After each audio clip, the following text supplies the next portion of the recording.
All right, restart chapter 23. We're back to Chase Ambrose. At football practice, when everybody else is laboring under a ton of equipment and you're breezing through the drills in shorts and a t shirt, you're not the most popular guy on the field. All around me, the gridiron resounds with crunching tackles, oofs, and grunts of pain, but I'm immune to that. No contact for the first week of my comeback. Middle school rules. My teammates managed to see to it that I suffer just the same. Around the Gatorade bucket, no drink in my hand makes it as far as my mouth. It's pretty clear that other players have determined that I'm not going to get so much as a sip as long as my special treatments holds up. Every time I've got a full cup, someone manages to jostle my elbow until the contents spill down my leg and into my cleats. It's been going on for 3 days now. I'm borderline dehydrated, and when I walk, my wet pants create squishing noises. Hey, Pink, Coach Davenport calls, referring to the fruit punch color of my lower body. Get out there and catch some passes. I have no memory of what practice is supposed to be like, but I don't complain about the treatment and focus on doing my job. I guess playing football is like riding a bicycle. You never really forget how. I run hard, and after a couple of days, the cuts and jukes come back to me. More muscle memory. I make a few good grabs, and I can feel the guys' attitudes thawing a little. Nice catch, Captain, Landon tells me with a slap where my shoulder pad would be if I was wearing one. I guess I'm still the captain. I didn't forfeit that by having amnesia. Yeah, good to have you back, edged Joey in a tone that could almost be interpreted as friendly. I try to turn this development to my advantage. Can I have a drink now? He laughs. Bathroom's in the field house, newbie. I hadn't thought of that. Pretty soon I'm in there, bent over the sink, guzzling water from the tap. It's better than drinking out of the toilet, which is probably what Joey had in mind. It takes a while, but Landon finally explains that this is standard procedure for anyone who's on no contact. As soon as I'm getting tackled like everybody else, my Gatorade privileges will be restored. Football. Here's a surprise. I like it. That means everything didn't change when I fell on my head. It proves that you can be an athlete and a video club kid at the same time. Not in my case, obviously. Video club invited me to get lost, but it's possible to be both. I have no idea why more people don't do it. Maybe it's because the jocks will never find out if they enjoy doing something artsy, because they'll never try it.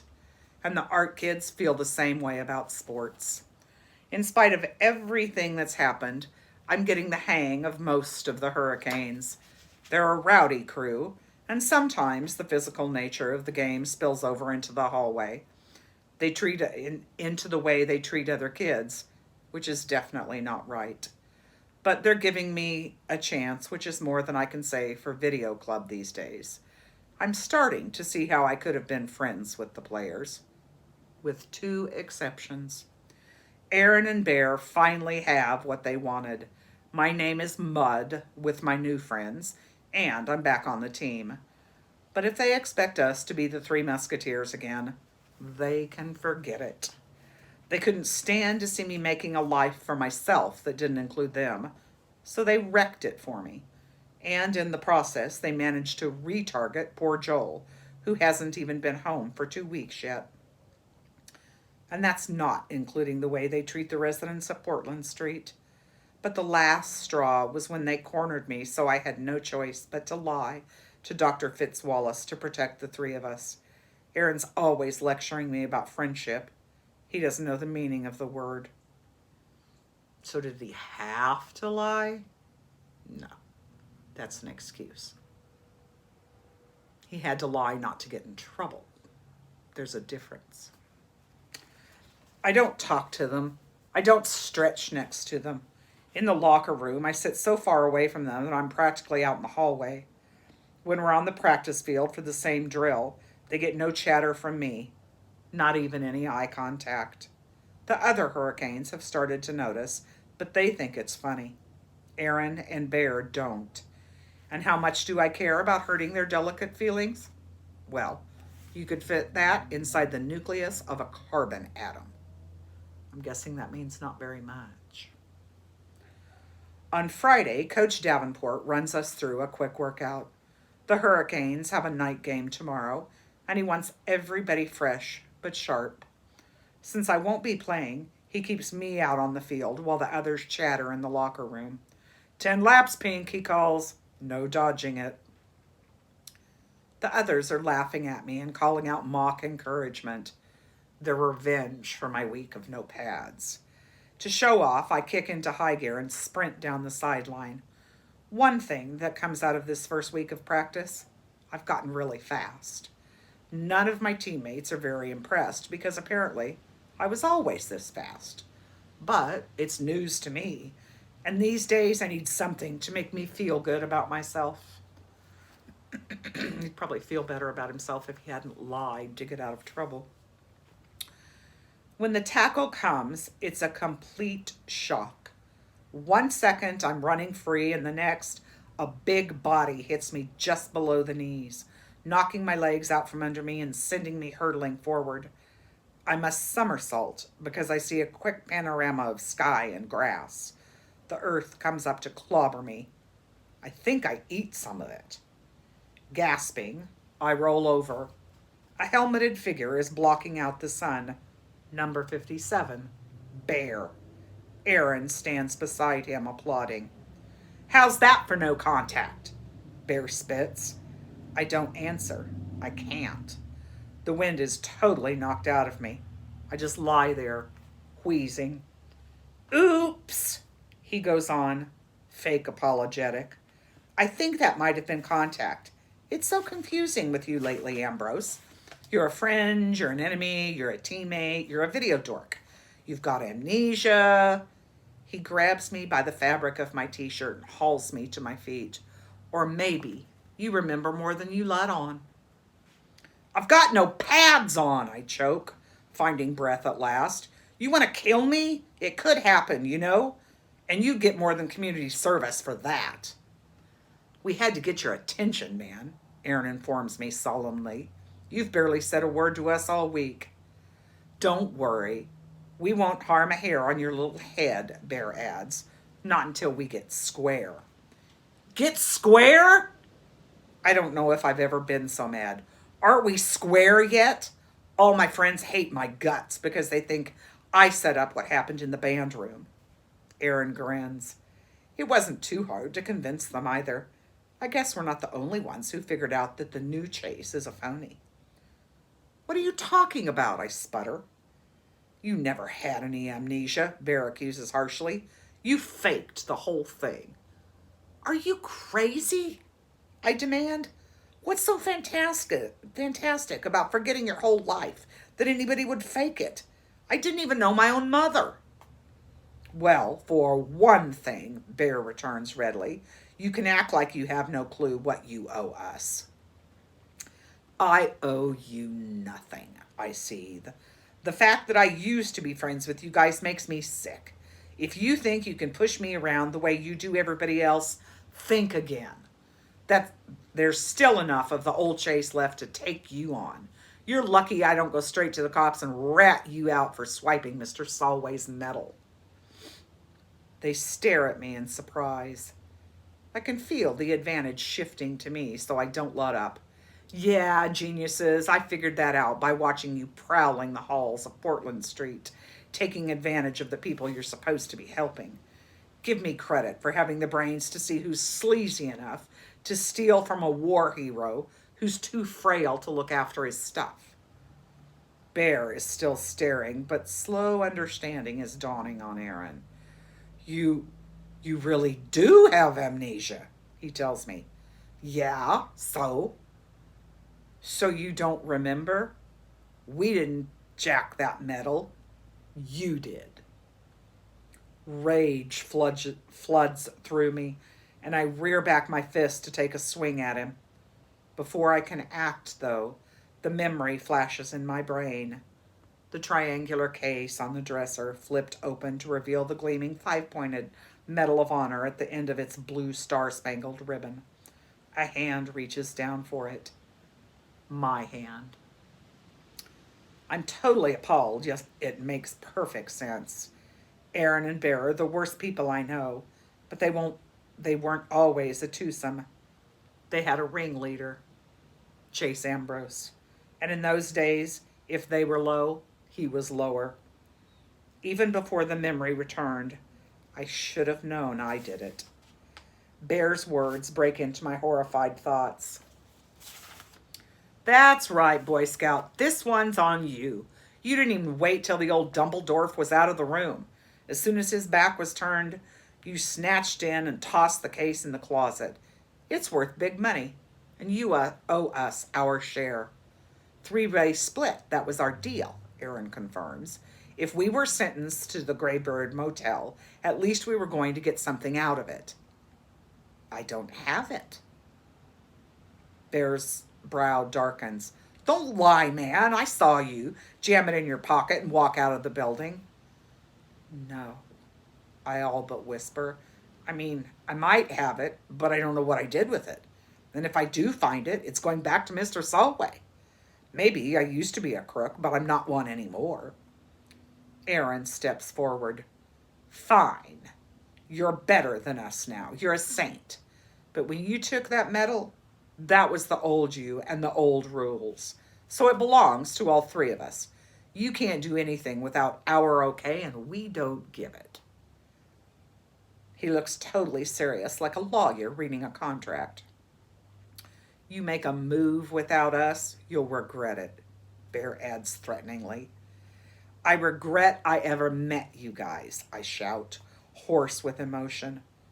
I wheel away from them and flee for home, not even stopping in the locker room to shower and change.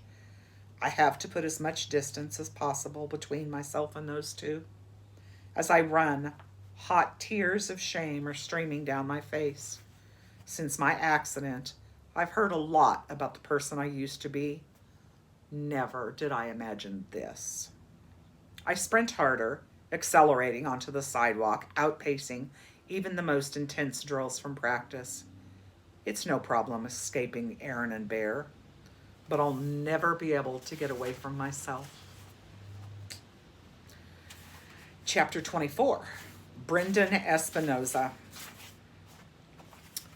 Kimberly's gone. I don't mean she's dead or anything drastic like that. She hasn't even moved away. Just gone from my life. That time in the music room when she cared enough to help me out of the tuba when I was too slick with fire extinguisher foam to get any traction, I really believed that I was starting to make some progress with her. But it turns out that was wishful thinking. In the end, she was just hanging around to be close to Chase. Now that he's kicked out, she stopped coming to meetings. From an artistic standpoint, that's probably a good thing. Now she's back supporting the football team since Chase is on it again. She even watches practice, sitting in the stands, her homework binder propped open on her lap. It makes me sad, because that's the same thing she did at video club. These days, the closest I ever get to her is when we happen to pass in the hall, and she looks like she's trying to remember where she knows me from. You'd think all that would make me really jealous of Chase. And it does, sort of. But the truth is, I probably miss Chase even more than I miss Kimberly. Video club is useless without him. We might as well change the name to club, because the creativity level in that room is basically zero. The others notice it too. It's pretty obvious when Mrs. DeLeo asks who's got footage to scream and nobody has any. Even though our club is grinding to a halt, I have no sympathy for those guys. I can't get any of them even to consider the possibility that Chase might be innocent. Or maybe they're right and I'm the moron. Chase didn't hesitate to lie about what happened in the music room and blamed everything on our electrical cables. Whatever he did or didn't do to Joel and One Man Band, he was just as bad as his Neanderthal pals in that way. But he was our friend. I refuse to believe he was faking that. He was a good club member, maybe the best. He worked shoulder to shoulder with Shoshana on Warrior, which is the greatest thing we've ever produced. She should have at least taken the time to listen to his side of the story, if there is such a thing. Anyway, she didn't, and neither did Hugo or Mauricia or Barton or even me. We were fine to benefit from his talent when he was with us, but we never really believed that he wasn't the Chase Ambrose we used to know. And the first time something went wrong, we dropped him like a hot potato. The whole thing depresses me to the point where I almost want to quit Video Club, but I'm the president. If I leave, it'll fall apart for sure. No, it's up to me to jumpstart my fellow vidiots. Even though they don't deserve it, I'm going to make a video, any video, just to get our creative juices flowing again. Unfortunately, I have zero ideas. That's how blocked this Chase business has made everybody. So I take a walk up and down the street just for a change of scenery. And I see it. There's a big fat slug that's been climbing the stucco side of our house for the past day and a half. He's not making a heck of a lot of progress. He's only a third of the way up after all that time, which means he's averaging, by my calculations, like 15 feet per week. But you have to admire the little guy's spirit. He's absolutely determined to get where he's going, which is the roof, I guess. I don't know what's up there for him, but that's his problem, not mine. I decide to film his journey inch by inch up the side, defying gravity. I'll call it Slugfest, or maybe something lofty and inspirational like The Ascent. Then, in editing, I can add in commentary like he's pushing for the summit of Everest, or maybe play-by-play from the Indy 500. That could be kind of funny. Sportscasters raving about speed and acceleration and afterburners while he's millimetering along. We all know what a millimeter is. Okay, it's no Leaf Man, but hopefully it'll get the video club going again. I take the flip cam out of my backpack. I always bring one home in case inspiration strikes, and mount it on my tripod. That way I can shoot hours of video without having to cool my heels watching nothing happening. Outside, I arrange the whole setup on our sidewalk with the camera pointing up so that Sluggo is dead center of the frame. It's not as if he's going to zoom out of the picture anytime soon. Not unless someone straps a tiny booster rocket onto his butt or whatever slugs have back there. I press the record button and nothing happens. No pulsing green light to indicate filming. Weird. We recharge the camera batteries every day. I try again. Still nothing. That's when I notice the message flashing on the viewfinder. Memory full. That's impossible. Club rules say you have to download your footage onto a computer or a memory stick so we can wipe the camera for the next user. Ms. Dalio is a real tyrant about it. How did this one get missed? And if the memory's full, what's on it? What do you think's on it?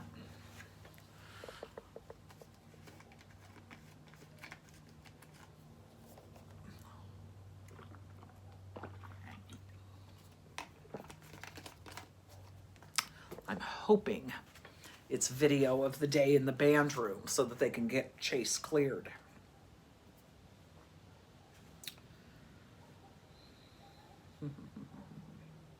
I press the play button. The first thing I hear out of the flip cam's tiny speaker is a high-octane, full orchestra rendition of For He's a Jolly Good Fellow. Then I see myself in a dark suit and bow tie on band risers in front of a green screen. I'm in a chair with a clarinet in my hands, pretending to play along with the fast-paced music. As I watch, transfixed, clarinet Brendan disappears to be replaced in a jump cut by another version of myself, sitting in the same chair a few feet away. This time I've got a violin, and I'm fiddling like mad in furious time with the song. That goes for a little while, and then just as suddenly, I'm seated at a drum set on the highest riser, my arms just a blur. It hits me. This is one-man band. I must have started the camera, and in all the excitement, I never switched it off. Come to think of it, I never turned in the camera that afternoon. Kimberly did it for me while I was in the bathroom, trying to clean up my suit, which was hemorrhaging shoe polish all over the school. And Kimberly, being Kimberly, she didn't know the rule about wiping the memory. She just put the camera back on the shelf. Amazing. I thought one-man band was gone forever. And here it is on this flip cam, ready to be cut into my greatest video ever. Obviously, I won't be able to use the tuba part because that's when we got attacked and the whole shoot got busted up.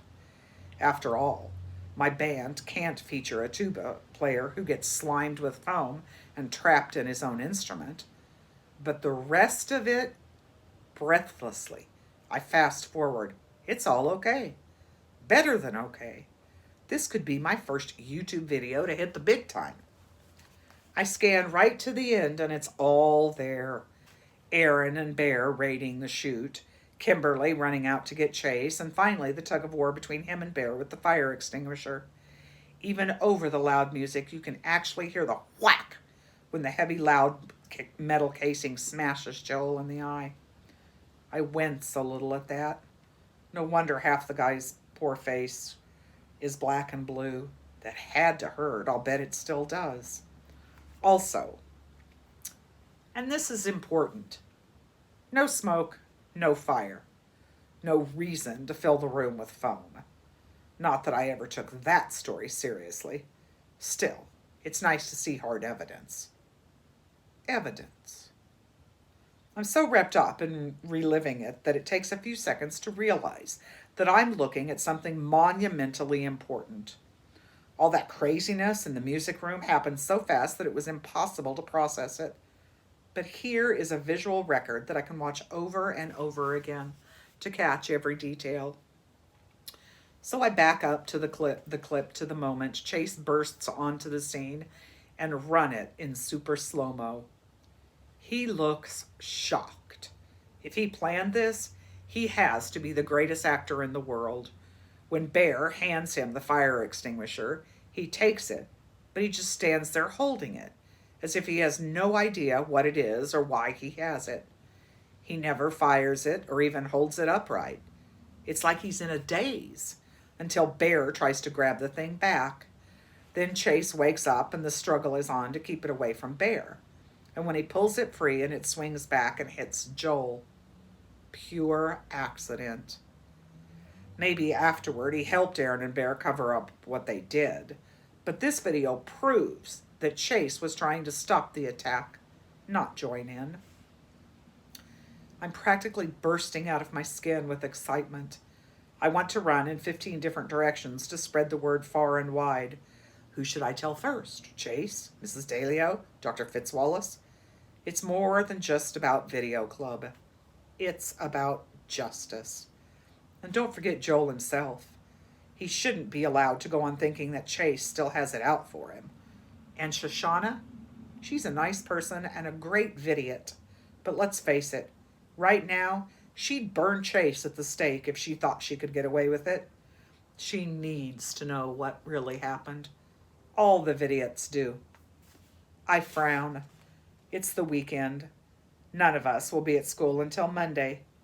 This has to be done right. The school can wait, but the video club should see the footage.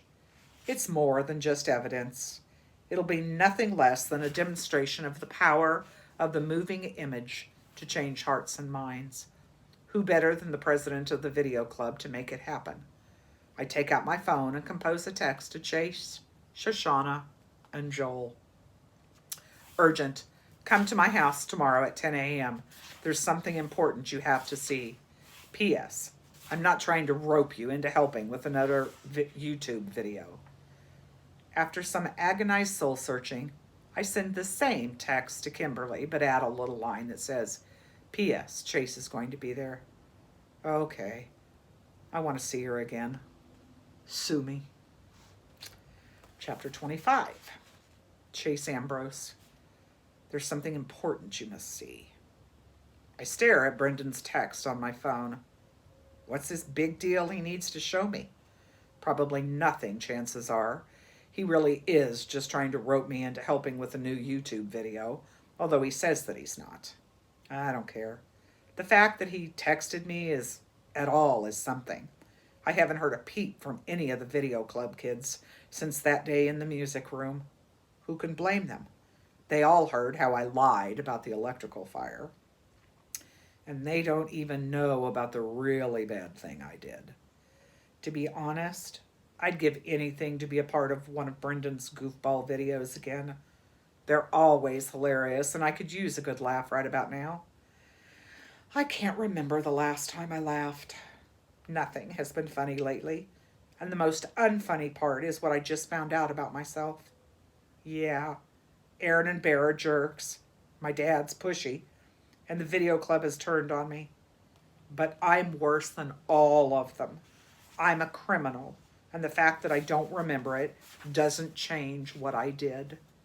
How could I do such a thing? It's a question that doesn't need answering. I didn't do it, the old me did. And it's no mystery that the old me was capable of some pretty awful stuff. I stole Mr. Solway's Medal of Honor from his room at Portland Street. One sleazy act of many, courtesy of Chase, Aaron, and Bear. I have no idea what I plan to do with it. Sell it, probably, and split the money with my two accomplices. But that little plan went sour when I stashed it somewhere, and then went and got amnesia and couldn't remember my hiding place. No wonder Aaron and Bear were so suspicious of me.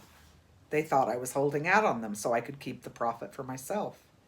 And the worst part is that I can't even give the medal back to Mr. Solway because I have absolutely no idea what I did with it. And I don't know how to find it. Maybe it'll come back to me in bits and pieces like some of my past. But when? It could take years. What if Mr. Solway dies in the meantime? How will I ever make this right? It's funny. The idea of going back to Brendan's house stings, even though I've only been there once before, when I had the accident. I never longed for my old life because I couldn't remember it. But my new old life, video club, and my new friends, losing that hurts a lot since this time I know what I'm missing. And it hurts twice as much because of how quick those guys were to turn against me. Maybe that means we were never really friends, even though I thought we were. My partnership with Shoshana felt that way for sure. When the two of us were working side by side interviewing Mr. Solway and editing, Warrior, I was positive that we were creating something amazing together. All the kids in Video Club were finally starting to trust me. Even Joel was kind of warming up to me. Or so I thought. I must have been nuts. In the end, that's why I decided to go to Brendan's. If he's reaching out to me, that's a good thing. I leave the house and step into a beehive of activity. Boxes and furniture are scattered all over the lawn next door. 4 big guys are loading everything into a moving truck. That's right, the Tottenhams are moving today. Supposedly, they're really nice neighbors who were great to Johnny and me growing up. Mom's sad that they're moving. I have no clue, of course. When you've got amnesia, it's hard enough to relearn the important people in your life. You tend to lose the crowd on the fringes. I'm cutting across the grass in the direction of Brendan's when 2 of the movers step out of the front door carrying a large framed painting. I gasp, and for a second, I forget to breathe. It's her. The little girl in the blue dress trimmed in white lace. My only memory that stuck with me through the accident. I think about the hours I spent agonizing over that image, where it came from, and whether I might have hallucinated the whole thing. But nope, here she is, the same red ribbon in her blonde hair. I see details that aren't in my memory, like she's standing in a garden surrounded by flowers, and there's a little watering can in her hand. I didn't imagine her at all. I remembered her from the painting in my neighbor's house. I run over to Mrs. Tottingham, who is wringing her hands over the handling of a carton marked super fragile. That painting, I exclaim, my voice hoarse. Did you ever show it to me? Oh, hello, Chase, she chuckles. That's just a reproduction, of course. An original Renoir would be worth tens of millions of dollars. Yeah, okay, I say breathlessly. But why do I know it? Did I ever see it in your place? I don't think so, dear, she tells me. It was hanging in the upstairs solarium. I follow her pointing finger to the glassed in sunroom on the second floor of the house. So I didn't see it. But I did. How else could it be the only image to make the trip through my shattered memory? My eyes travel from the Tottenham home to ours next door. Could I have looked inside their solarium from one of our upstairs windows? No way. The entrance to our house is around the corner, facing away from the others. Our dormer is in front. The sun faces nothing but a chimney and some sloped shingles. The only way to see that painting from our place would be to climb to the top of our roof and peer over and peek down into the huge glass window. And suddenly, I just know. I run back inside, tear up the stairs to my room, and step out onto the perch that was so much a part of my life. I start to climb, my rubber-soled sneakers clinging to the rough shingles. The dormer, which houses my room, is beside me, but that leaves a sloped path about 3 feet wide leading straight up to the top. As comfortable as I am on the section of roof right outside my window, the steep slog to the peak is another ballgame. The grade is sharp, and the higher I go, the clearer the image of exactly what must have happened over the summer becomes, and how far I must have fallen. The ground seems so distant it should be another zip code. I'm amazed I didn't dash my brains out on the grass. I get on my hands and knees, and my ascent becomes a crawl. I feel a little more secure this way, especially as I near the apex, where I can use my right arm to cling to the dormer. I'm pretty scared, but I'm even more determined to get up there. For me to remember the little girl in blue, she must have been the last thing I saw before the accident. That makes sense, since the roof is the only place I could have seen her from. I can't explain it, but I'm positive the key to what happened to me lies a few feet ahead. I stretch out my arm, get a grip on the top of the A-frame, and haul myself up to gaze at the Tottenham's house. There it is, the floor-to-ceiling window of the sunroom. I can even make out the large faded rectangle on the wall where the picture must have been hanging. Okay, I think, this is where I was when I fell. But it still doesn't answer the big question. Why did I come up here? Was I spying on the Tottenhams in their sunroom? I was rotten enough, but why would I care what they were doing? Besides, according to Mom, we were friends. I could have just knocked on their door. Why bother to climb halfway to the moon? Frustration wells up in me, mingling with disappointment. So the little girl in the blue dress tells me where I fell from, but that's all. As I inch my way back from the peak, I extend my right arm, steadying myself against the cedar shakes on the side of the dormer. No sense repeating my swan dive off the roof, although it's no more than I deserve. I almost slip as one of the shakes pulls away. A terrified gasp escapes me as I slide a little before stopping my descent with my feet. I hang on like a fly to a wall while the racing of my pulse returns to normal. That's when I catch a glimpse of blue behind the dull brown of the loose shake. There's something back there, wedged in between the loose wood. I know what it is even before I reach for it. A shake is like a shingle on a roof, but they're made out of wood. They're called shake shingles. My hand closes on the silky blue ribbon, and as I draw it out, I feel the weight of the military decoration attached to it. The gold five-pointed star catches briefly on some insulation. And there it is, Mr. Solway's Medal of Honor. Stolen, hidden, forgotten, and now discovered again. Then, as if finding the metal had unclogged a drain, the memory of my accident pours back into me. It starts at the apex of the roof with me gloating over the brilliance of my hiding place while peering down through the sunroom window at Mr. Tottingham next door. He's in the lotus position on the floor performing awkward yoga in front of the painting of the girl in blue. That's what does me in. The hilarious sight of my overweight neighbor twisted into a pretzel, looking like a giant mutant lemon in his skin-tight fluorescent yellow workout suit. I let go for just a second, reaching for my phone to get a picture of this one-man comedy routine.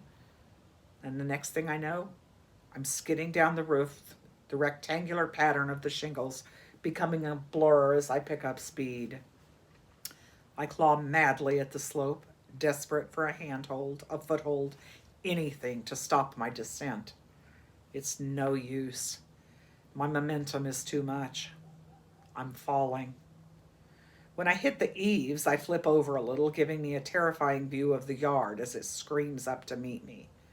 I know dizzying acceleration, and I brace for impact, but the memory ends there. I don't have to hit the ground a second time. So that's how it happened, the mishap that turned my entire life upside down and almost killed me. Serves me right for snooping on Mr. Tottingham.